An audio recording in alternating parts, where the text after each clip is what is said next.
Hello friends, welcome back to my channel. हाजिर हूँ एक नई लव स्टोरी लेकर। तो चलिए वीडियो को स्टार्ट करते हैं। कहानी की शुरुआत मिस्टर ली के साथ होती है, जो एक बहुत ही बड़ी कंपनी का सीईओ होता है, जिसकी वजह से वो अमीर तो होता है, लेकिन इसी के साथ वो काफी ज्यादा बिगड़ा हुआ भी होता है। उसका एक बिजनेस पार्टनर उसे धमकी दे रहा होता है, तो वो भी उसे बोल देता है, अगर तुम अपने बेटे को चाहते हो ना तो मेरे साथ पंगा मत लो। ये सुनकर उस आदमी को बाहर आना ही पड़ता है, जहाँ पर बहुत ही ज्यादा फेमस एक्ट्रेस एंडी होती है और ये मिस्टर ली की गर्लफ्रेंड होती है, जो कि आज पब्लिकली इस बात को अनाउंस भी कर देती है। एंडी को देखने के लिए टॉम नाम का एक बच्चा अपनी पड़ोसन आंटी के साथ वहाँ पर आया हुआ होता है, लेकिन आंटी को वॉशरूम जाना पड़ जाता है, इसलिए वो टॉम को वहीं छोड़कर अपनी बेटी को वॉशरूम में ले जाती है और ऑटोग्राफ लेने के चक्कर में यहाँ पर काफी ज्यादा भगदड़ हो जाती है, जिस वजह से टॉम को चोट लग जाती है। मिस्टर ली जल्दी से उसे लेकर हॉस्पिटल में पहुँचता है। इधर हमें थोंग की मोम को दिखाया जाता है,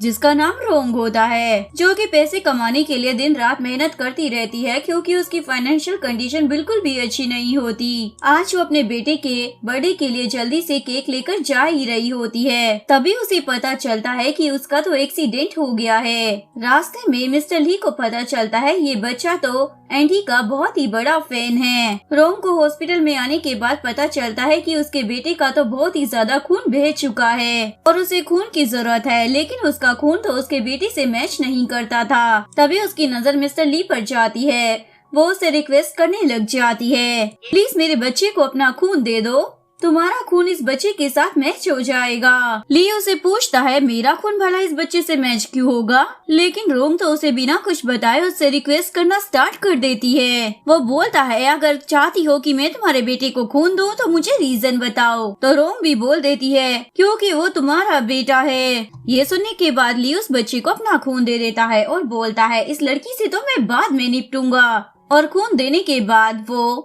रोंग को हर जगह पर ढूंढता है, लेकिन वो उसे कहीं भी नहीं मिलती। उसके बाद वो अपने असिस्टेंट को बोलता है, पता लगाओ उस लड़की की इतनी ज्यादा हिम्मत कैसे हो गई, जो वो मेरे साथ ही प्रैंक कर रही थी कि ये मेरा बेटा है। थोंग होश में आने के बाद अपनी मॉम को बताता है, मॉम मैं आपके लिए ही ऑटोग्राफ लेने के लिए गया था, क्योंकि आपको एंडी बहुत ही ज्यादा पसंद है, क्योंकि एंडी जब भी टीवी पर आती है तो वो उसे टीवी पर जरूर देखती है, पर एक्चुअली में वो एंडी को इसलिए देखती थी क्योंकि उसके साथ मिस्टर ली भी आता था। थोंग पूछता है, मॉम मेरे डैड मैजिक स्कूल से वापस कब आएंगे। दूसरी तरफ ली सोच रहा होता है उस बच्चे की मॉम कितनी ज्यादा लापरवाह है। असिस्टेंट आकर उसे बताता है, डीएनए टेस्ट की रिपोर्ट से पता चलता है कि ये बच्चा आप ही का है बॉस। उस बच्चे की मॉम 5 साल पहले इसी कंपनी में इंटर्नशिप करने के लिए आई थी, पर पता नहीं अचानक से क्या हुआ कि वो अपनी इंटर्नशिप बीच में ही छोड़कर चली गई थी। और उस बच्चे की उम्र अभी 4 साल की है। इसका मतलब वो उस टाइम पर प्रेग्नेंट थी जब उसने हमारी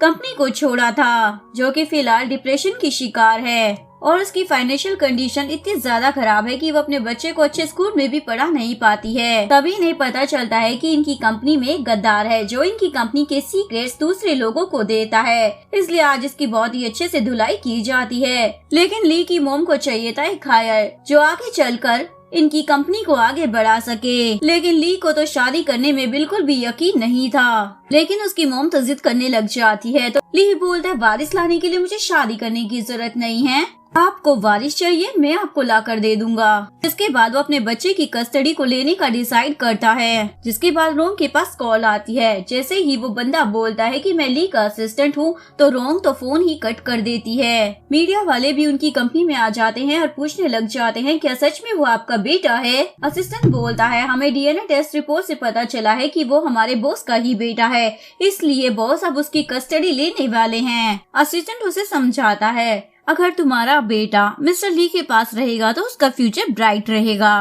क्योंकि तुम्हारे पास तो इतने पैसे है ही नहीं कि तुम अपने बेटे को एक अच्छे स्कूल में पढ़ा सको। लेकिन रोंग मना कर देती है, जिसके बाद ली खुद उससे मिलने के लिए आता है और उससे पूछता है, क्या हम एक दूसरे को जानते हैं और हम कैसे जानते हैं। रोंग उसे बता नहीं सकती थी कि वो एक दूसरे को कैसे जानते हैं, तो वो झूठ बोल देती है कि हम एक दूसरे को नहीं जानते, बस मैंने खून लेने के लिए झूठ बोल दिया था। लेकिन ली को डीएनए टेस्ट की रिपोर्ट के बाद इस पर विश्वास नहीं होता और उसे बोलता है, बताओ कितने पैसे लोगी मुझे मेरा बेटा वापस करने के लिए। वो बोलती है, मुझे मेरे बेटे के अलावा कुछ भी नहीं चाहिए। ये बोलकर वो वहाँ से चली जाती है। इसके बाद ये बात हर जगह पर फैल जाती है कि थॉन्ग मिस्टर ली का बेटा है और केस कर वो अपने बेटे को वापस ले लेगा। उसकी गर्लफ्रेंड एंडी उसे बोलती है, क्या फिर तुम उसकी मोम से शादी करोगे? ली बोलता, मेरा उसकी मोम से कोई लेना देना नहीं है। एंडी पूछती है, अगर ऐसा है तो क्या तुम मेरे साथ भी ऐसा ही करोगे और मेरे बच्चों के साथ भी? ली बोलता है, मैं तो तुमसे शादी ही नहीं करूँगा, तो बच्चे कैसे होंगे? ये सुनकर एंडी को तो बहुत ही ज्यादा बुरा लगता है। इधर रोम भी टीवी में न्यूज देख लेती है कि मिस्टर ली ने उसके ऊपर केस कर दिया है और वो कैसे भी कर अपने बेटे को वापस लेकर ही रहेगा। तभी उसकी पड़ोस वाली फ्रेंड आकर उसे बोलती है, मुझे तो बस इतना पता था कि तुम्हारा क्रश उसके ऊपर है, पर क्या तुम्हारे बच्चे का डैड भी वो है? रोंग से बोलती है, चाहे कुछ मर्जी हो जाए पर मैं अपना बेटा उसे नहीं छीनने दूंगी। इसके बाद पहली बार इनकी कोर्ट में पेशी होती है। ली को पक्का यकीन था कि वही जीतेगा क्योंकि उसके पास महंगे महंगे वकील होते हैं, लेकिन बेचारी रोम के पास वकील खरीदने के भी पैसे नहीं थे। लेकिन वो बोलती है, मैं अपने बेटे को खुद से अलग नहीं होने दूंगी और वो इस बात के बारे में बार बार सोचकर टेंशन में आ जाती है। जिसके बाद वो आधी रात को वहाँ से भाग जाने का डिसाइड करती है। जिसके बाद वो अपना सामान और अपने बेटे को लेकर और साथ ही कुछ पैसे निकाल कर वहाँ से भाग जाती है। रास्ते में उसके बेटे को वॉशरूम जाना होता है, लेकिन बस वाला तो बस रोकता ही नहीं है। जिसके बाद वो बेचारा वहीं पर कर देता है। इनकी हालत इतने में ही खराब हो जाती है। तभी वो जानवरों को जाते हुए देखती है और सोचती है, क्या मेरे बेटे और मेरी भी हालत ऐसे ही खराब होने वाली है? ये वो सुबह वापस अपने घर ही आ जाती है क्योंकि उसे समझ में आ गया था वो केस से भाग नहीं सकती है। उसकी फ्रेंड उसे अपनी सारी सेविंग देती है, तुम केस जरूर लड़ो, लेकिन वो उसके पैसे इस्तेमाल नहीं करना चाहती थी। इसके बाद वो आज अपनी कंपनी में काम करने के लिए जाती है जहाँ पर सभी लोग उसी के बारे में बात कर रहे होते हैं। ऊपर से उसका बॉस उसे बोलता है, मुझे मिस्टर ली से पंगा नहीं लेना, इसलिए मैं तुम्हें नौकरी से निकाल रहा हूँ। ये सुनकर रोम को तो समझ में आ ही नहीं रहा होता, अब तो मेरी नौकरी भी चली गई तो केस लड़ने के लिए पैसे कहाँ से आएंगे। जैसे ही वो अपने बच्चे को स्कूल में लेने के लिए जाती है तो वहाँ उसे पता चलता है कि कोई उसके बच्चे को ऑलरेडी स्कूल से ले गया है और वो भी कोई लड़का था। ये सुनकर सीधा वो ली की कंपनी में पहुँच जाती है। बताओ मेरा बेटा कहाँ है? अभी तो कोर्ट की सुनवाई भी नहीं आई है। वो बोलता है, मैंने तुम्हारे बेटे को नहीं लिया है। जिसके बाद उसे पता चलता है उसके बेटे को तो उसकी पड़ोसी फ्रेंड ही पिकअप कर ले आई थी अपने पार्टनर के साथ। इधर मिस्टर ली उसे बोल रहा होता है, तुम कितनी ज्यादा केयरलेस मॉम हो ना, तुम्हें तो अपने बच्चे का जरा भी ख्याल नहीं है। उसकी पड़ोसी फ्रेंड का हस्बैंड उसे बोलता है, अच्छा ही तो रहेगा अगर तुम्हारा बेटा उसके डैड के पास रहेगा, वो कितनी बड़ी कंपनी का मालिक है, इससे तुम्हारे बेटे का फ्यूचर भी ब्राइट हो जाएगा। लेकिन रोम पर उसकी बातों का कोई असर नहीं होता। इधर ली की मोम उसे कॉल कर बोलती है, अरे वाह, मुझे तो मालूम ही नहीं था मेरा वारिस भी है। कोई बात नहीं, मुझे अपना वारिस तो मिल गया, लेकिन मैं उसकी मोम को एक्सेप्ट नहीं करने वाली। ली भी बोल देता है, वैसे भी वो कहाँ और मैं कहाँ हूँ, मैं उसे नहीं ला रहा हूँ, मेरा शादी का कोई प्लान नहीं है, मैं तो कभी नहीं करने वाला। एंडी बोलती है, अगर तुम वो केस हार गए और अपने बेटे को ले नहीं पाए तो क्या अपने बेटे को लेने के लिए तुम उस लड़की से शादी कर लोगे? ली बोलता है, मेरी डिक्शनरी में हारने वाला शब्द ही नहीं है। ये सुनकर उसकी गर्लफ्रेंड वहाँ से चली जाती है। नेक्स्ट डे वो रोम को मिलने के लिए बुलाती है और उसे बहुत सारे पैसे ऑफर करती है। इन पैसों से तुम एक नए लॉयर को हायर कर लेना और केस को जीत जाना। एक्चुअली मैं एंडी नहीं चाहती थी कि रोम का बेटा ली का हायर बने, क्योंकि वो खुद ली से शादी करना चाहती थी और अपने ही बेटे को उसका वारिस बनाना चाहती थी। लेकिन रोम तो उसके पैसे लेने से भी साफ मना कर देती है। नेक्स्ट डे ली अपने बेटे के स्कूल में पहुंच जाता है, जहां पर टीचर उसे बताती है, हम बस उसकी मोम को बुलाने ही वाले थे क्योंकि थोंग की अपने फ्रेंड के साथ लड़ाई हो गई है और उसके पेरेंट्स थोंग के पेरेंट्स को बुला रहे हैं। ली अंदर आने के बाद बोलता है, मैं इसका डैड हूँ, लेकिन थोंग बोलता है, ये आदमी मेरा डैड नहीं है। ली बोलता है, इस मैटर को हम बाद में सॉल्व करेंगे, पहले मैं तुम्हारी प्रॉब्लम को सॉल्व कर देता हूँ। एक्चुअली मैं उसके फ्रेंड ने उसे बोला था तुम्हारे डैड नहीं है, जिस वजह से थोंग को गुस्सा आता है और वो उसकी धुलाई कर देता है। लेकिन ली उसे समझाता है, अच्छे बच्चे ऐसे आपस में झगड़ते नहीं हैं और दोनों बच्चों की आपस में सुलह करा देता है। ली उसे अपने साथ लेके जाना चाहता था, लेकिन थोंग बोलता है मेरी मॉम ने कहा है मुझे स्ट्रेंजर्स के साथ नहीं जाना चाहिए। वो बोलता है ये बताओ तुम्हारी मॉम तुम्हें डैड के बारे में क्या बोलती हैं? वो बोलता है मेरे डैड बहुत ही ज्यादा इंटेलिजेंट और बहुत अच्छे इंसान हैं, जो कि मैजिक स्कूल में हैरी पॉटर को मैजिक सिखाते हैं। वो बोलता है देखो जरा मेरे पास भी मैजिक है, और बेचारे बच्चे को पागल बनाकर उसे अपने साथ ले जाता है। थोंग को चोट लग गई होती है तो उसके डैड उसे दवाई लगा रहे होते हैं, लेकिन थोंग बोलता है आप कितनी बुरी तरीके से दवाई लगा रहे हैं, मेरी मॉम तो बहुत ही अच्छे तरीके से दवाई लगाती है, आप तो बहुत ज्यादा दर्द कर रहे हो। ली बोलता है अच्छा जब तुम लड़ रहे थे तब तुम्हें दर्द नहीं हो रहा था, और तुम्हें अपने हाथ पैरों से नहीं बल्कि दिमाग से काम लेना चाहिए, उसी के बाद किसी से झगड़ना चाहिए। इधर रोंग को स्कूल में आने के बाद पता चलता है कि उसका बेटा तो स्कूल में नहीं है, इसलिए वो ली के असिस्टेंट को कॉल करती है, जिसके बाद असिस्टेंट उसे ली का नंबर दे देता है। ली उसे बताता है मैं तुम्हारे बेटे के साथ पार्क में हूँ। अपने बेटे को उसके डैड के साथ खेलता हुआ देखकर रोंग तो खुश हो रही होती है, लेकिन फिर सैड हो जाती है। ली थोंग को बोलता है तुम अपनी मॉम से वो सवाल पूछो जो मुझसे पूछ रहे थे, जिसके बाद थोंग अपनी मॉम से पूछता है क्या ये आदमी मेरा डैड है, लेकिन रोंग उसे कोई भी जवाब नहीं देती, जिसके बाद ली उसे बोलता है कम से कम अपने बेटे के सामने तो ईमानदारी से उसे सच बता दो। जिसके बाद रोंग अपने बेटे को बता देती है हाँ यही तुम्हारे डैड है, और वो अपने बेटे को घर लेकर चली जाती है। घर आने के बाद थोंग बोल रहा होता है मेरे डैड बहुत ज्यादा हैंडसम है, तो हम दोनों उन्हीं के साथ क्यों नहीं रहते बाकी फैमिलीज की तरह। लेकिन रोंग के पास अपने बेटे के सवाल का कोई जवाब नहीं होता। वो काफी सारे वकीलों के पास जाती है, पर हर कोई उसका केस लेने से मना कर देता है। हम मिस्टर ली से पंगा नहीं ले सकते हैं, लेकिन तभी उसके पास एक अच्छे से वकील का कॉल आ जाता है। एंडी ने भी रोंग को सेम ही वकील के बारे में सजेस्ट किया होता है, जिसका नाम श्यांग होता है। श्यांग बोलता है ये केस जीतना बहुत ही ज्यादा मुश्किल है। वो बोलती है हाँ मुश्किल है, तभी तो मैं तुम्हारे पास आई हूँ, मैं सभी से सेम जवाब सुनकर परेशान हो गई हूँ। श्यांग बोलता है अगर हम कुछ ट्रिक्स का यूज करें तभी हम इस केस को जीत सकते हैं। पूछती है कौन सी ट्रिक्स?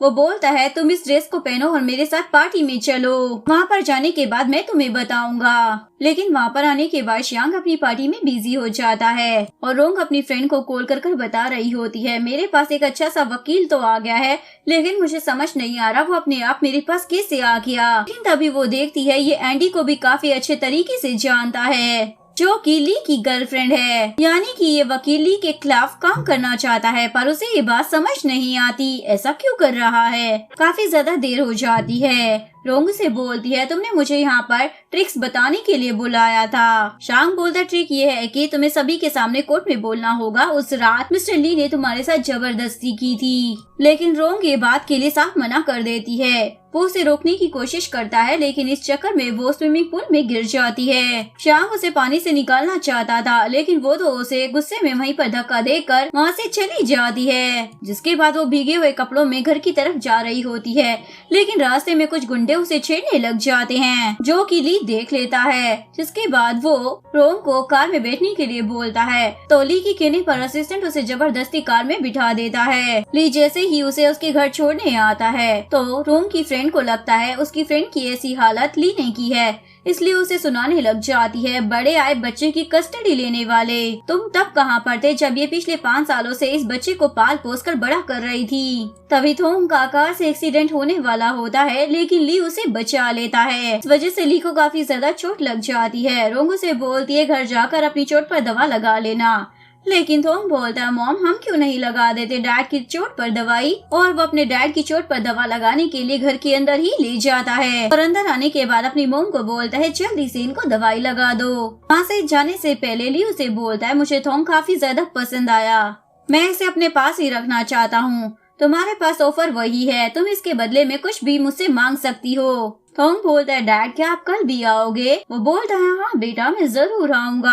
भीगने की वजह से नेक्स्ट मॉर्निंग थोंग की तबीयत खराब हो जाती है, लेकिन तभी ली भी उसके घर पर टपक पड़ता है। इतने में थोंग तो किचन में ही आग लगा देता है। तभी ली उन लोगों की हेल्प करने के लिए अंदर आ जाता है। इस चक्कर में उसका हाथ भी जल जाता है। थोंग बोलता है मॉम आपकी तबीयत खराब थी ना, इसीलिए मैं आपके लिए पोरिश बनाना चाहता था। और वो अपने डैड को दवाई लगा कर बोलता है डैड मैंने आपको पहले भी कहीं देख रखा है, पर याद नहीं आ रहा कहाँ पर। तभी वो देखता है रोंग की तबीयत काफी ज्यादा बिगड़ रही है, इसलिए वो उसके लिए कॉफी बनाने के लिए जाता है। लेकिन वो देखता है उसके फ्रिज में तो खाने का सामान ही नहीं है, जिसके बाद वो उसे सुनाने लग जाता है, क्या तुम मेरे बेटे को ऐसा भूखा मारती हो। उसके बाद थोंग ली को दिखाता है, देखो जरा मेरी मॉम ने आपकी न्यूज़पेपर में से कितनी ज्यादा फोटोज इकट्ठी कर रखी हैं। मैंने इसी में आपको देखा था। ली देखता है उसमें एक ब्लैंक चेक भी होता है जिसमें उसके साइन हो रखे होते हैं। उसके बाद ली अपने बेटे को बाहर घुमाने के लिए ले जाता है। पीछे से रोंग के घर की मकान मालकिन आ जाती है। वो बोलती है 2 दिन के अंदर मेरा घर खाली कर दो। रोंग को लगता है ली की वजह से ही उसे बिना मतलब इस घर से निकाला जा रहा है, इसलिए जैसे ही ली अपने बेटे को लेकर आता है तो वो उसे बोलती है, तुम ही मेरे पीछे हाथ धोकर पड़ गए हो ना। तुमने ही मेरी मकान मालकिन को बोला है मुझे घर से निकालने के लिए। इवन तुम्हारी वजह से मुझे जॉब से भी निकाल दिया गया और मेरे बेटे को हाथ लगाने की जरूरत नहीं है जब तुम मेरे साथ इतना ज्यादा बुरा कर रहे हो। ली भी यहाँ से गुस्से में चला जाता है और अपने असिस्टेंट को बोलता है, पता लगाओ किसने मकान मालकिन को रोंग को घर से निकालने के लिए बोला है, क्योंकि उसे शक हो रहा था जरूर ये काम उसकी मॉम का है। एक्चुअली में ली खुद एक नाजायज औलाद थी। उसके डैड ने कभी उसकी केयर नहीं की और न ही कभी उसकी जिम्मेदारी ली। इसी वजह से ली ने बहुत ज्यादा मेहनत की और एक बड़ा बिजनेसमैन बनते ही सबसे पहले उसने अपने डैड की ही कंपनी को डिस्ट्रॉय कर दिया। इसीलिए वो चाहता था कम से कम उसके बेटे के साथ ऐसा ना हो। जिस कंपनी से रोंग को निकाल दिया जाता है आज उसे वहीं पर बुलाया जाता है, इवन उसे प्रमोशन भी दिया जाता है। रोंग को तो समझ ही नहीं आ रहा था अचानक से ये सब कुछ क्या हो रहा है। तभी उसका बॉस उसे बताता है, एक बड़े बिजनेसमैन ने तुम्हें यहाँ पर बुलाया है और वो चाहते हैं कि उनका बड़ा प्रोजेक्ट तुम ही करो। उस बिजनेसमैन से मिलने के बाद रोंग को पता चलता है एक्चुअली में इस आदमी को ली के साथ डील करनी थी, इसीलिए उसने रोंग को वहाँ पर बुलाया था ताकि ली बड़ी आसानी से इस डील के लिए मान जाए। इसके बाद वो ली का इंतजार कर रही होती है, लेकिन हालत खराब थी इसलिए वो सो जाती है। लेकिन तभी ली आकर वेटर को चुप होने का बोल देता है ताकि रोंग की नींद खराब न हो, क्योंकि उसे पता था रोंग की तबीयत ठीक नहीं है। अभी वो वहाँ पर श्यांग को देख लेता है जो कि रोंग के साथ फ्लर्ट कर रहा होता है। वो बोलता है तुम्हारी तबीयत तो ठीक नहीं होगी क्योंकि हम दोनों ही पानी में एक साथ गिर गए थे। वो उससे इस बारे में बात करने ही वाला था, क्या तुमने ली के ऊपर इल्जाम लगाने के बारे में कुछ सोचा क्या। लेकिन तभी उसे पता चलता है कि ली भी वहीं पर बैठा है। ये सब देखने के बाद वो तो वहाँ से जाने लगती है, लेकिन इस चक्कर में उसका हाथ भी जल जाता है। वेटर ली से ऑर्डर लेने के लिए आता है, लेकिन ली उसे पूछता है क्या तुम्हारे पास कोई मेडिसिन है जिसे जले पर लगाया जा सकता है। ली और श्यांग की बातों से पता चलता है एक्चुअली में ली और श्यांग पहले से ही एक दूसरे को जानते हैं और इन दोनों की दुश्मनी चलती आ रही है। इसीलिए उसने रोंग का केस लिया था ताकि वो ली के खिलाफ लड़ सके। श्यांग रोंग से पूछता है तुम इस केस को जीतना तो चाहती हो ना, क्योंकि अभी मैंने देखा तुम जिस तरीके से ली को देख रही थी तुम्हारे दिल में अभी भी उसके लिए प्यार है। रोंग बोलती है ऐसा कुछ भी नहीं है। श्यांग बोलता है अच्छा ये बात है, तो 4 सालों से ये बच्चा तुम्हारे साथ है तो तुमने एक बार भी ली के ऊपर केस करने की कोशिश क्यों नहीं की, तो एकदम से केस क्यों कर रही हो, क्या तुम पैसे लेना चाहती थी। रोंग बोलती है मुझे बस किसी भी हाल में इस केस को जीतना है, बाकी तुम जो मर्जी सोचो कि मैं पैसों के लिए कर रही हूँ या फिर कोई और वजह है। ये सब कुछ ली भी सुन लेता है जो उसके लिए मेडिसिन लेकर आया होता है, लेकिन अब वो मेडिसिन को फेंक कर चला जाता है। श्यांग बोलता है अगर तुम इस केस को जीतना चाहती हो तो सबसे पहले तुम्हें जज और बाकी लोगों की सिंपैथी गेन करनी होगी कि तुम्हारे साथ कितना ज्यादा बुरा हो रहा है। इधर असिस्टेंट मिस्टर ली को बोलता है आपकी मॉम ने ही रोंग को घर से निकालने के लिए उसकी मकान मालकिन को ऑर्डर दिया था। ली उसे बोलता है पता करो श्यांग और रोंग पहले से ही एक दूसरे को जानते हैं या फिर केस की वजह से ये दोनों आपस में मिले हैं। इधर श्यांग बता रहा होता है ली का शादी के बारे में कोई ख्याल नहीं है क्योंकि वो तो एंडी से भी शादी नहीं करने वाला। दूसरी तरफ ली अपने बेटे के स्कूल में पहुंचकर एक बहुत बड़ी लाइब्रेरी के लिए पैसे डोनेट कर देता है और बोलता है लाइब्रेरी का नाम थोंग रखना। अपने बच्चे के साथ खेल ही रहा होता है तभी उसके पास एंडी का कॉल आ जाता है। थोंग असिस्टेंट से पूछ रहा होता है डैड हमारे साथ क्यों नहीं रहते। असिस्टेंट बोलता है क्योंकि तुम्हारी मॉम और तुम्हारे डैड की हमेशा लड़ाई होती रहती है। थोंग पूछता है तो फिर मैं कैसे हो गया। असिस्टेंट बताने लग जाता है तुम्हारे डैड ने काफी ज्यादा ड्रिंक कर रखी होती है, उसके बाद वो तुम्हारी मॉम के पास जाते हैं। इधर एंडी ली को बोल रही होती है आज मेरे पास कुछ काम है तो मैं तुम्हारे पास नहीं आ सकती, ली बोलता हाँ ठीक है ना। ये सुनकर एंडी को बुरा लगता है, इसी तो कोई फर्क ही नहीं पड़ता। और उसके बाद अपने असिस्टेंट की क्लास लगा देता है। तुम बच्चे को क्या बता रहे थे?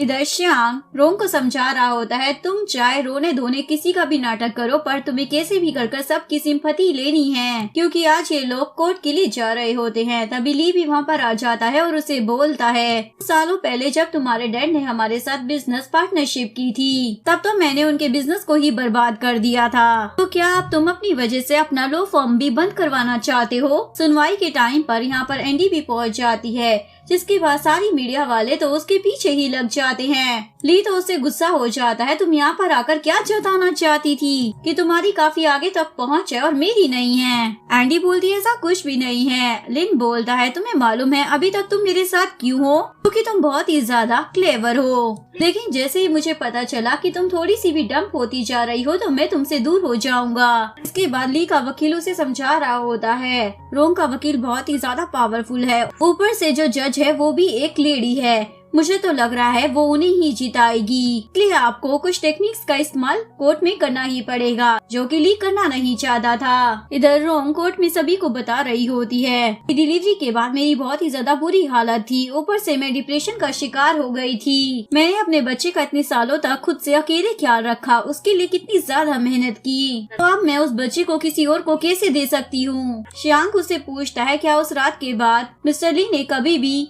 आपको उस बच्चे की जिम्मेदारी लेने के लिए बोला था? लेकिन वो बताती है, बिल्कुल नहीं, इसने बोला था कि मैं उस रात के बारे में भूल जाऊं। के बाद श्यांग कोर्ट में बोलता है, तो हम अब कैसे सोच सकते हैं कि ये ली अब अपने बेटी की जिम्मेदारी ले सकता है? लेकिन ली सभी को बताता है, मुझे तो मालूम ही नहीं था कि ये प्रेग्नेंट है, और जैसे ही मुझे अपने बेटी के बारे में पता चला तो तुरंत मैंने अपने बेटे की जिम्मेदारी लेने का फैसला किया, क्योंकि जैसा मेरे डैड ने मेरे साथ किया था, मैं नहीं चाहता वैसा ही मेरे बेटे के साथ हो। अभी तक कोर्ट में सब कुछ इक्वल चल रहा होता है, लेकिन तभी ली का वकील सभी को एक वीडियो दिखाता है, ये देखो जरा, ये लड़की तो अपने बेटी का ख्याल रखने के लायक ही नहीं है, और ये देखो जरा, एक बच्चे की माँ कैसे शराब पीकर आधी रात को ऐसे कपड़े पहनकर रास्ते में घूम रही है, ये अपने बच्चे का ख्याल रखने लायक मोम नहीं है। सारा पासा पलट जाता है, वो बोलती है, मैंने उस रात ड्रिंक नहीं पी रखी थी। ली के लॉयर ये साबित कर देते हैं कि रोंग अपने बच्चे का ख्याल सही से रखती नहीं है, और रोंग ने जानबूझकर 4 साल तक ली को उसके बच्चे के बारे में नहीं बताया,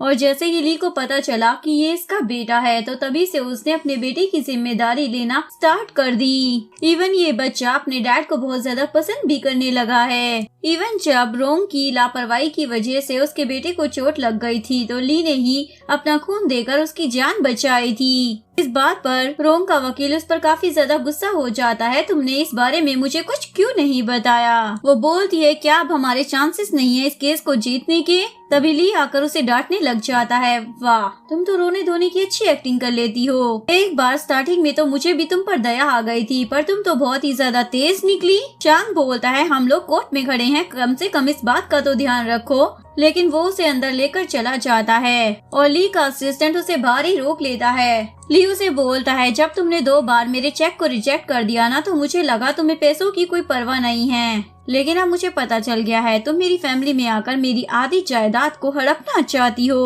और अपना ये ख्वाब यहीं पर भूल जाओ। इसके बाद जज फैसला सुनाती है, एक तो ये अपने बच्चे का ख्याल अच्छे से नहीं रखती, ऊपर से इसकी फाइनेंशियल कंडीशन भी इतनी अच्छी नहीं है कि ये अपने बेटे को पाल पोस कर बड़ा कर सके, इसलिए थोंग अपने डैड के पास ही रहेगा। रोंग को तो बहुत ज्यादा गुस्सा आ जाता है, और वो ली को बोलती है, किसी को इतना भी ज्यादा बुली नहीं करना चाहिए, और वो उसे एक चाटा मारकर वहाँ से निकल लेती है, और सभी लोग इस चीज की फोटो भी क्लिक कर लेते हैं। श्याम को भी रियलाइज हो जाता है कि उसे रोंग पर गुस्सा नहीं करना चाहिए था, क्योंकि वो अपने बेटे से बहुत ही ज्यादा प्यार करती है। वो बोलता है, भले ही अभी हम इस केस को हार गए हो, लेकिन मैं तुम्हें अपने बेटे की कस्टडी दिलाने के लिए तुम्हारी हेल्प करूंगा। इधर मॉम ली को बोल रही होती है, जब मेरा पोता यहाँ पर आ जाएगा तो उसके बाद मैं उसका एडमिशन एक अच्छे से स्कूल में कराऊंगी, और तुमने कोर्ट में ये बात तो कर ली है ना कि रोंग से ये राइट भी छीन लिया जाए कि वो अपने बेटे को कभी मिल भी न सके। लेकिन ली बोलता है, अगर आप चाहती हैं कि आपका पोता आपसे नफरत ना करे, तो आप अपने पोते के सामने ये सब मत बोलना। दूसरा, वो इतना छोटा बच्चा है, इसलिए अभी से उसके ऊपर रूल्स का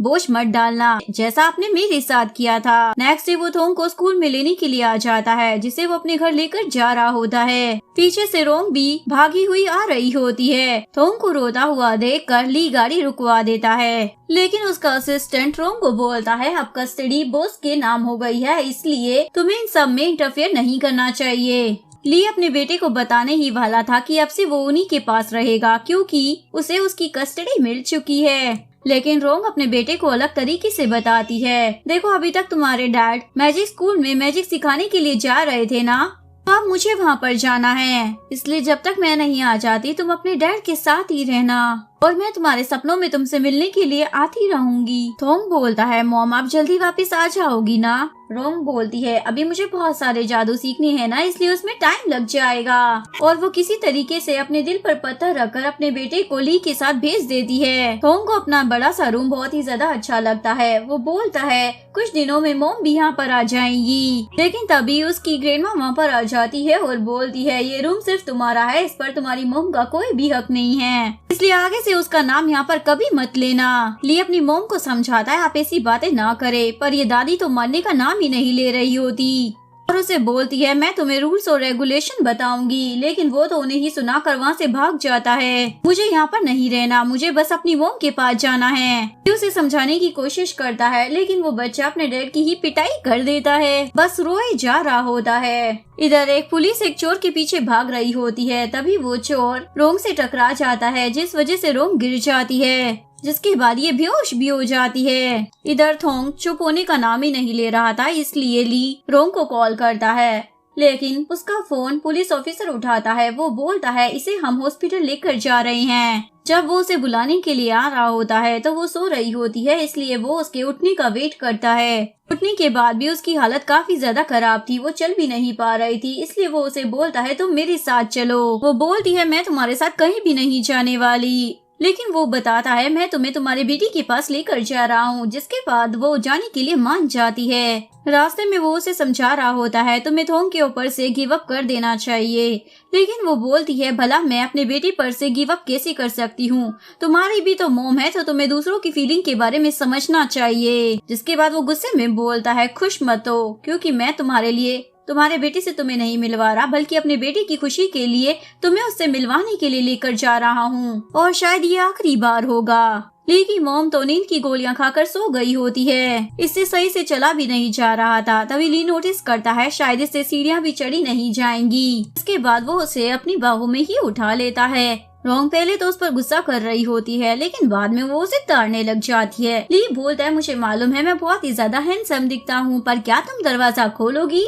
इसके बाद ये दोनों माँ बेटे एक दूसरे से मिलकर काफी ज्यादा खुश हो जाते हैं, और उसके बाद वो अपने बेटे को सुला देती है। इधर श्यांग एंडी को बोल रहा होता है तुम्हें भी बस पूरी दुनिया में वही बंदा मिला था, वो बिल्कुल भी अच्छा इंसान नहीं है, तुम्हें उसके साथ नहीं रहना चाहिए। एंडी बोलती है ओ तो तुम मेरे एक्स हो, इसलिए तुम्हें जेलसी हो रही है क्या? नेक्स्ट मॉर्निंग सुबह सुबह ही उसे वहाँ से भगाने की तैयारी की जाती है। असिस्टेंट उसे कुछ पैसे पकड़ा देता है। आपको आधी रात को यहाँ पर रहना पड़ा उनके बेटे की देखभाल के लिए, इसलिए ये पैसे बॉस ने आपको दिए हैं। ये सुनकर रोंग को गुस्सा आ जाता है, मैं अपने बेटे की देखभाल के लिए आई थी, और वो पैसे ली के सामने ही फेंक कर चली जाती है। नेक्स्ट सीन में रोंग एक बार में बैठकर पिए जा रही होती है। श्यांग भी उसे ढूंढते हुए वहाँ पर आ जाता है और उसे पीने से रोकता है, और साथ ही वो उसे अपने घर लेकर आ जाता है, लेकिन वो उसके घर में इधर उधर वोमिट की जा रही होती है। श्यांग उसे बताने लग जाता है यहाँ पर नहीं, यहाँ पर वोमिट करो, लेकिन उसे देखकर तो उसके दिल के तार छिड़ जाते हैं। वो उसका फेस साफ करना चाहता था, लेकिन वो उसे वहाँ से भगा देती है। मैं अपना फेस खुद ही साफ कर लूंगी। वो उसे छोड़कर बाहर वेट करने के लिए चला जाता है। काफी टाइम तक वो बाहर नहीं आती तो वापस अंदर आकर देखता है वो वहाँ पर बेहोश पड़ी हुई होती है, इसीलिए वो उसे बेड पर लेटाता है। लेकिन जैसे ही नेक्स्ट मॉर्निंग वो उठती है तो अपने कपड़े चेंज देखकर काफी ज्यादा घबरा जाती है।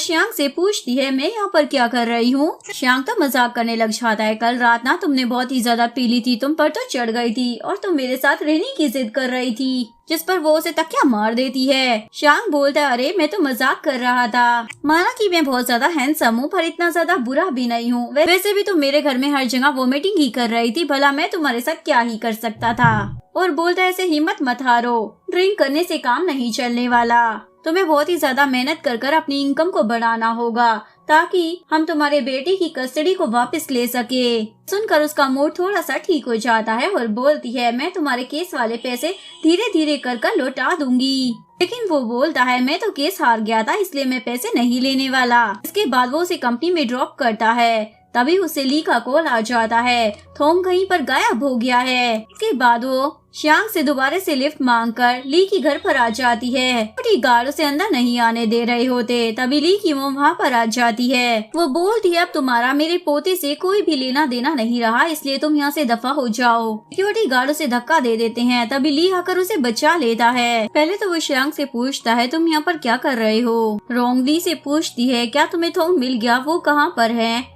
लेकिन ली की मोम बोलती है क्या तुम्हें समझ में नहीं आ रहा, ये सारी इस लड़की की ट्रिक है। इसने खुद ही अपने बेटे को किडनैप कर लिया होगा ताकि ये तुमसे पैसे हड़प सके। श्यांग बोलता है इसने ऐसा कुछ भी नहीं किया है क्योंकि कल रात से तो वो मेरे साथ ही है। ली को तो जेलसी होने लग जाती है और अपनी मोम को बोलता है अभी हमें इस लड़की की जरूरत है क्योंकि इसे ही पता है इसका बेटा कहाँ कहाँ जा सकता है। ये बोलकर ली उसे वहाँ से लेकर चला जाता है। लेकिन उसकी मोम बोल रही होती है ली ऐसी लड़की के साथ कैसे रह सकता है जो अपने एक दिन का खर्चा चलाने के लिए भी दूसरे लड़कों पर डिपेंड है। श्यांग बोलता है अच्छा आप भी तो अपनी जवानी में ऐसा ही करती थी, आपको याद नहीं होगा पर मेरे पेरेंट्स ने मुझे बताया है भले ही आपके बेटे ने हमें बिजनेस में हरा दिया हो लेकिन प्यार के मामले में तुम और तुम्हारा बेटा ही हमेशा हारेगा, देख लेना। इधर ये दोनों हर उस जगह पर जाते हैं जहाँ पर थोंग जाया करता था लेकिन उन्हें थोंग कहीं पर भी नहीं मिलता।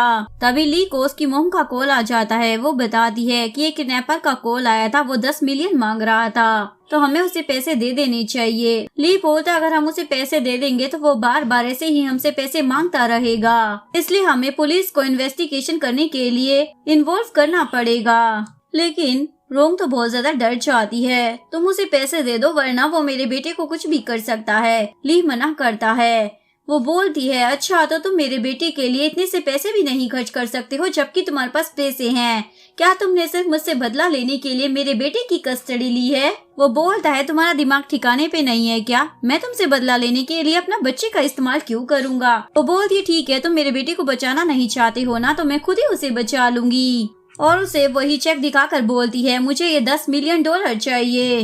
वो उस पर गुस्सा करने लग जाता है अगर तुमने इस चेक को कैश में कन्वर्ट कराया ना तो उसके बाद मैं तुम्हें तुम्हारे बेटे से कभी नहीं मिलने दूंगा। जिसके बाद वो पुलिस को बता देता है। पुलिस उनके फोन को ट्रैप कर लेती है। तभी ली को किडनैपर का कॉल आ जाता है। जिसके बाद वो रोंग के पास आता है और उसे बोलता है मुझे किडनैपर का कॉल आया था, वो चाहता है कि पैसे लेकर तुम उसके पास जाओ। जिसके बाद ये लोग उसे पैसे देकर वहाँ पर भेज देते हैं और वो खुद अपने असिस्टेंट के साथ बाहर होता है। अभी रोंग के पास किडनैपर का कॉल आता है। वो उसे बोलता है तुम पैसे यहीं पर रख दो। असिस्टेंट बोलता है कहीं उस किडनैपर ने रोंग को हर्ट तो नहीं कर दिया क्योंकि वो काफी देर से अंदर है। जिसके बाद वो खुद ही अंदर चला जाता है। वो बोलती है पहले मुझे मेरे बेटे को तो दिखाओ, लेकिन वो बोलता है पहले तुम पैसे रख दो। एक्चुअली में उस किडनैपर के पास उसका बेटा होता ही नहीं है, वो तो फ्री फंड में पैसे ऐंठने के लिए कर रहा था। रोंग पैसे रखकर अपने बेटे को ढूंढने के लिए जाती है। तभी वो किडनैपर वहाँ पर आ जाता है। रोंग उसे पकड़ लेती है। पहले मुझे मेरे बेटे का पता बताओ। तभी ली वहाँ पर आ जाता है और उसके साथ फाइटिंग करता है और उसे पुलिस वालों के हवाले कर देता है। और ये उसका वही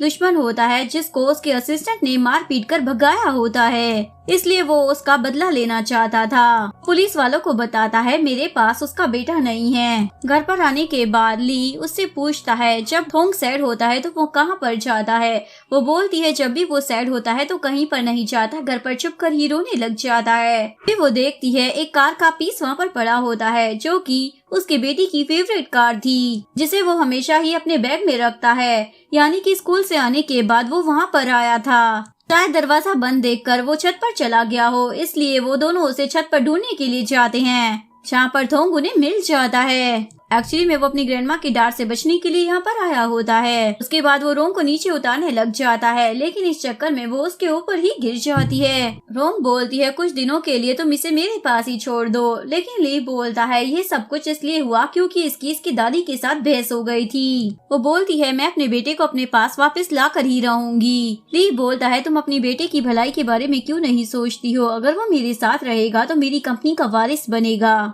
ऊपर से जब तुम फ्यूचर में किसी और के साथ शादी करोगी तो तुम्हारे और बच्चे होंगे और इसे अपने स्टेप डैड और स्टेप सिबलिंग के साथ रहना पड़ेगा और तुम्हारा प्यार भी बढ़ जाएगा। वो बोलती है पर ये सब कुछ तो तुम्हारे साथ भी हो सकता है ना, तुम भी किसी और से शादी कर सकते हो, तुम्हारे भी बच्चे होंगे और तुम्हारा भी प्यार बढ़ सकता है। वो बोलता है मैं कभी किसी से शादी नहीं करूँगा। बोलती है तुम्हें किसी से प्यार भी तो हो सकता है। वो बोलता है नहीं होने वाला। रोम पूछती है तुम इतने ज्यादा श्योर क्यों हो। तभी उसका बेटा उठ जाता है। नेक्स्ट मॉर्निंग ली की आंखें खुलती है। उसका पैर एक डस्टबिन में लग जाता है। उस डस्टबिन में एक डायरी होती है। इसके बाद वो उस डायरी को अपने पास ही रख लेता है। वो थोंग को उसकी मोम के साथ देखकर सोच रहा होता है मेरी मोम तो बोल रही थी थोंग दिखने में मेरे जैसा है, लेकिन उसके स्माइल और लिप्स तो बिल्कुल इसकी मोम की तरह हैं। रोंग उठने के बाद सोच रही होती है अरे मैं अपने क्रश के सामने कितनी ज्यादा अजीब लग रही हूँ। फालतू में ही लोग ऐसा बोलते हैं कि उठते वक्त लड़कियां बहुत ही ज्यादा क्यूट लगती हैं और मैं तो बहुत ही ज्यादा खतरनाक लग रही हूँ। ये अपने आप को ठीक कर ही रही होती है कि तभी ली उसे बुलाने के लिए आ जाता है। थोंग तुम्हें बुला रहा है। रोंग उसे फिर से बोलने लग जाती है कुछ दिनों के लिए मेरे बेटे को मेरे पास रहने दो, लेकिन तभी ली को उसकी मोम का कॉल आ जाता है बच्चा मिल गया है, उसे घर लेकर आ जाओ वरना वो लड़की नई ट्रिक खेलेगी। जिसके बाद वो अपने बेटे को वहाँ से लेकर चला जाता है, लेकिन अपनी मोम के घर पर नहीं दूसरे घर पर। इवन उसकी मोम रोंग पर एक और केस डाल देती है कि अब रोंग को अपने बेटे से मिलने का भी हक नहीं होना चाहिए। रोंग शांग से मिलने के लिए आती है। शांग उसे बोलता है मैंने अपील डाल दी है। वो बोलती है मैं इतने में ही खुश हूँ कि मैं अपने बेटे से एक बार हफ्ते में मिल लूँ, वो अपने डैड के साथ ही खुश रहेगा। इधर ली को अपने बेटे को अपने साथ रखने की वजह से मीटिंग कैंसिल करनी पड़ जाती है, लेकिन तभी एंडी बोलती है क्यों ना तुम इसे मेरे पास छोड़ दो। और वो तो एंडी का पहले से ही बड़ा फैन होता है, इसलिए वो उसके साथ बहुत ही ज्यादा मस्ती करता है। वो उसके डैड को इम्प्रेस करने के लिए उसे भी पूरा इम्प्रेस करने की कोशिश कर रही होती है। इवन वो तो उसे अपने सेट पर भी लेकर आ जाती है और ली का असिस्टेंट उसका बेबी सीटर बन गया होता है जो उसके साथ खेल रहा होता है। इवन वो उसे गिफ्ट भी देती है। असिस्टेंट ली को बोलता है ये दोनों एक दूसरे को काफी ज्यादा पसंद करने लग गए हैं, तो क्यों ना आप तीनों एक हो जाएं, एक फैमिली बन जाएगी। लेकिन ली बोलता है आजकल तुम कुछ ज्यादा ही फ्रीली होके कुछ भी बोल देते हो, इसलिए तुम्हारी 1 महीने की छुट्टियां कैंसिल। और विजिटिंग राइट्स के केस के लिए वो अपनी जगह अपने असिस्टेंट को वहाँ पर भेज देता है। लेकिन वहाँ पर शांग एक रिकॉर्डिंग सुनाता है जिसमें थोंग रो रहा होता है मुझे अपनी मोम के पास ही रहना है, मुझे अपने डैड के घर पर वापस नहीं जाना और मुझे वो ग्रैंडमा तो बिल्कुल भी पसंद नहीं करती हैं। जिसके बाद उसे एक हफ्ते में अपने बेटे से मिलने का राइट तो मिल ही जाता है, लेकिन उन पेपर पर ली के भी साइन होने जरूरी थे, जो कि ली की मर्जी होती है कि वो साइन करेगा या फिर दोबारा से अपील करेगा। इस केस को जीतने की खुशी में शांग उसे बोलता है चलो आज रात को हम सेलिब्रेट करते हैं। इधर असिस्टेंट ली को बता रहा होता है वो लड़की तो बहुत ही ज्यादा तेज निकली, जब उसका बेटा रो रहा था ना वक्त भी उसे रिकॉर्डिंग करने का ध्यान रहा, जिस वजह से आज वो केस जीत गई है। ली को केस हारने से ज्यादा गुस्सा इस बात पर आ रहा था कि उसकी हिम्मत कैसे हो गई रिकॉर्डिंग करने की। शांग भी उसे मिलकर बोलता है अभी तो तुम्हारी शुरुआत है, तुमने अपनी इन्हीं ट्रिक से मेरे डैड को मुझसे छीनने की कोशिश की और अब उस बेचारी लड़की के बेटे को, लेकिन अब ये ट्रिक्स तुम्हारी ज्यादा काम आने वाली नहीं है। रात को शांग और रोंग सेलिब्रेट करने के लिए रेस्टोरेंट में आते हैं, जहाँ पर ली का असिस्टेंट भी आया हुआ होता है और वो इन दोनों को एक साथ देखकर सोच रहा होता है ये यहाँ पर क्या कर रही है। शांग बहुत ही ज्यादा महंगी ड्रिंक खरीदता है आज के दिन को सेलिब्रेट करने के लिए। रोंग बोलती है तुम मुझसे बहुत ही ज्यादा हेट करते हो ना। शांग बोलता हाँ उसमें लाइक करने लायक है ही क्या, पता नहीं तुमने उसे कैसे पसंद कर लिया, मुझे तो नहीं लगता वो तुम्हारे लिए सिर्फ एक 1 नाइट स्टैंड था। उसे बताती है 7 साल पहले जब मैं ग्रेजुएशन कर रही थी तो पहली बार मैंने अपने प्रोफेसर से ली का नाम सुना था कि वो बिजनेस वर्ल्ड में बहुत ज्यादा टॉप पर है। वो तभी नया नया मार्केट में आया था और तभी उसने सोच लिया था कि वो भी ली की तरह मेहनत कर कर बहुत ही ज्यादा टॉप पर जाएगी। ट्रैक में दिखाया जाता है एक दिन एक बंदे की हेल्प वो करवा रही होती है जो व्हीकल के नीचे फंस गया होता है, लेकिन कोई भी उसकी हेल्प कर नहीं रहा होता। लेकिन तभी ली ने आकर उन सब की हेल्प की होती है और उसी दिन रोंग को उससे पहली नजर का प्यार हो गया था। के बाद से ही उसने हर इंटरव्यू और हर बात को नोट करना स्टार्ट कर दिया था और इसे काफी ज्यादा खुशी हुई थी जब उसे पता चला था कि वो ली की कंपनी में ही इंटर्नशिप करने वाली है। शांग बोलता है मुझे नहीं मालूम था तुम उसे 7 सालों से पसंद करती हो। वो बोलती है मैंने अभी तक तुम्हारी फीस भी नहीं दी है। वो बोलता है पर मुझे अभी फिलहाल पैसों में इंटरेस्ट नहीं है। रोंग तो घबरा जाती है तो किस में है। वो बोलता है अरे तुम में भी नहीं है, लेकिन क्या तुम मेरी एक हेल्प कर सकती हो? वो मेरी घर की काम वाली ना काम छोड़कर चली गई है, तो क्या तुम कभी कभी मेरा घर साफ करवाने में मेरी मदद कर दोगी? जिस पर वो मान जाती है। इधर एंडी को ली के पास से वो डायरी मिल जाती है और वो सोच रही होती है रोम की डायरी इसके पास क्या कर रही है, लेकिन तभी ली आकर उस डायरी को ले लेता है और बोलता है तुम्हारी थोंग के साथ कुछ ज्यादा ही बन रही है। वो बोलती है क्यों ना हमारा एक और बेबी हो जो थोंग के साथ खेल सके। असल में तो वो चाहती थी उसका बच्चा हो जाए जो उसकी कंपनी का वारिस बने। इसके लिए वो उसे सड्यूस करने की कोशिश करती है, इवन उसे प्रोटेक्शन भी यूज नहीं करने देती। लेकिन तभी उसे कॉल आती है कि थोंग को किसी ने बोल दिया है कि उसकी मोम कभी उसके पास वापस नहीं आएगी, इसलिए वो रोए जा रहा है और अपने आप को रूम में बंद कर लिया है। ली के काफी ज्यादा समझाने पर भी वो बाहर नहीं आता, लेकिन तभी एंडी बोलती है क्या तुम मेरे साथ दोस्ती नहीं करोगे? इसके बाद थोंग बाहर आ जाता है। अगर आपको वीडियो अच्छी लगी हो तो प्लीज वीडियो को लाइक करें, चैनल को सब्सक्राइब करें, न्यू अपडेट्स के लिए बेल आइकन का बटन प्रेस करें। मिलते हैं नेक्स्ट वीडियो के साथ, तब तक के लिए सारांगे, बाय बाय।